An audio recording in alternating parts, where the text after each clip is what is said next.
Hey everybody, Pete here with the River Kings. I'm ready to go kayaking, or am I?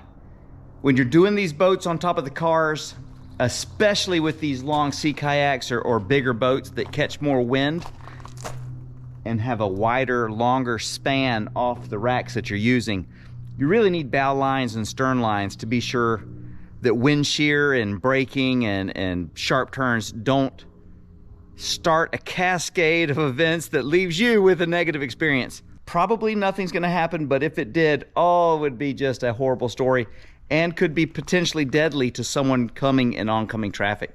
So, in order to protect your investment, in order to protect your day that you're about to try to go have fun, and in order to protect your fellow citizenry, let me show you how to make your car a lot safer when you're going down the road by adding bow lines and stern lines. And attaching to the kayak is usually super simple. It's how do you attach it to the front of the car that gives people a little trouble. How do you do that without messing your car up? There's all kinds of aftermarket stuff you can buy to do this, but you really don't need to. Save that money. It's a simple DIY. I'm gonna show you how to make hood loops, and then I'm gonna show you what I do in the back for the stern. And this works on my 4Runner. I'm sure to work on a myriad of other cars. Let's get started. It doesn't take much. First of all, I never throw away anything webbing, and this is my bucket of webbing, all kind of stuff, and I keep going to it if I get new straps or old straps that I don't use anymore. Always goes in the bucket. So I've already pulled aside this 1-inch webbing. We're just gonna cut off about 20 inches. Want your loop to look about like that.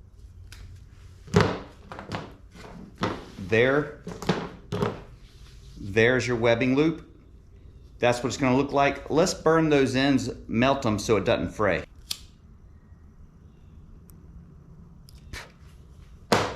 All right. Now, some of you are not gonna like this, but if your loop is perfectly straight like this, it's gonna vibrate with the wind.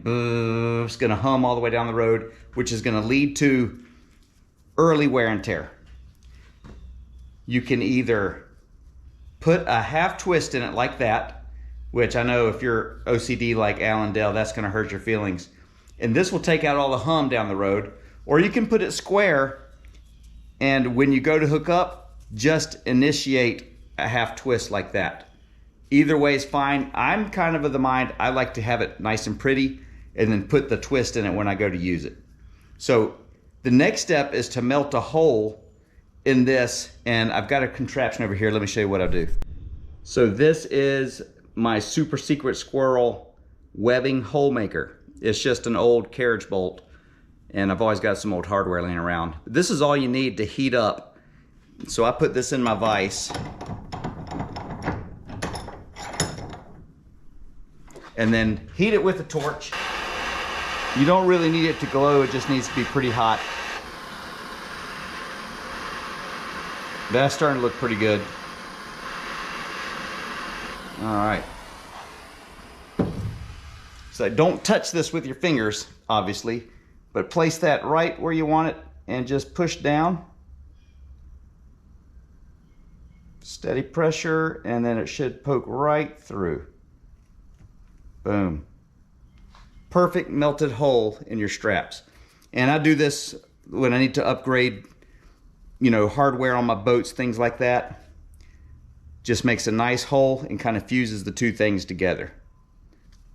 All right, now all you gotta do is open the hood of your car and look for the bolts right there where the hood closes, and you want to go as far front on the hood as you can. But in this case, I don't want this one because that is attaching my light kit, and I want to leave that alone. But this one right behind it is perfect. Just remove that, and we'll put our hood loop right under that. All right, bolts out. Simple little bolt. It's already got a washer on it. Perfect. Okay, so now I've got the bolt run through my webbing strap, and I don't want to put it this way because that's going to need to fold under to come out of the hood. That's not going to do well. So you want it this way. When you're putting pressure on it, these two webbing straps are going to come right through that little slot and out of the hood. Make sure you're all lined up nice and straight.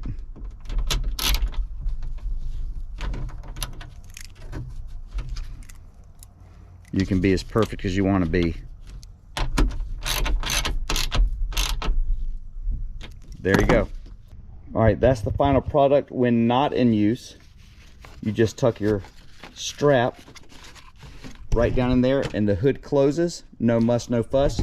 When you're ready to get out and paddle, open your hood, pull your strap up, close the hood again. And as you can see, I've done it on both sides here. So I can carry a boat on either side and have a hood loop on either side. And as you can see, right there, perfect. So anytime you're working with straps or ropes, one of the cardinal rules is you never go soft to soft.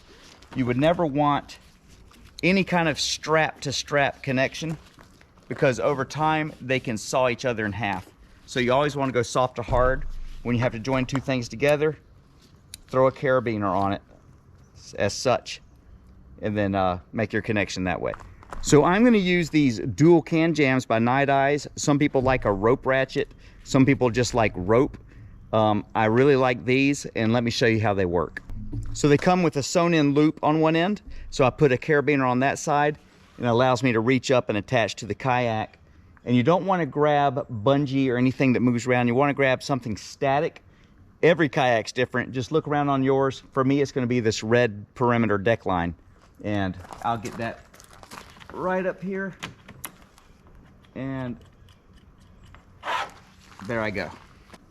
It allows you to slide the buckle up and down the webbing and create a nice loop.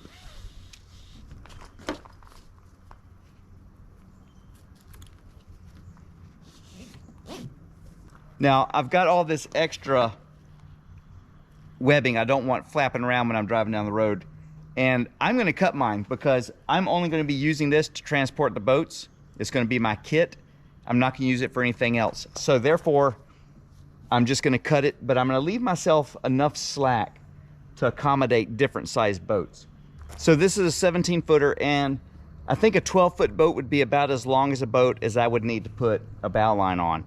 And what that means is 17 to 12, that's the difference of 5 feet, except you use that half on the front, half on the back. So 5 feet cut in half is 2.5 feet. If I cut this off right here and melt it in so it doesn't fray, that's going to be all the line I will ever need to move my boats around. Now I'm looking to see if you're paying attention. Maybe you were, maybe you weren't. But this is going to hum and drive you crazy, especially on a long trip. So you want to twist in this, you want to twist in that.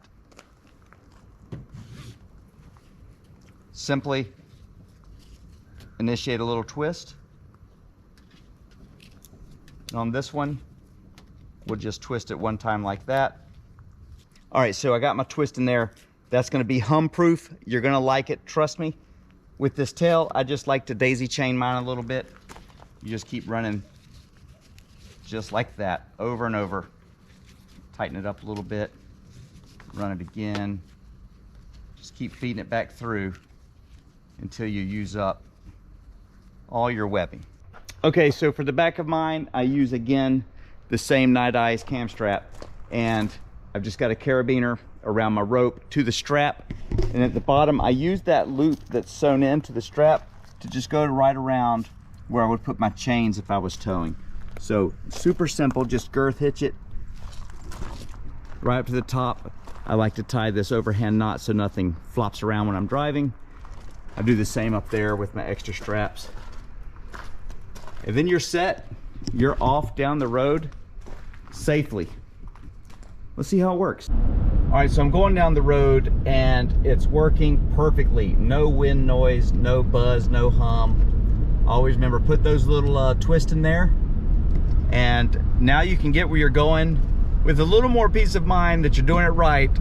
And it really just keeps the front end from getting crazy with the big wind shear, or if something comes loose up on your racks, it won't just get sideways and be a very, very dangerous hazard to those around you. So use the bow lines, especially use a stern line as well, and let's be safe about it. Let's get where we're going, but you don't have to spend the money. I hope the video helps. Let me know in the comments if there's anything else you'd like to see. I'm Pete with the River Kings. I'll see you next time.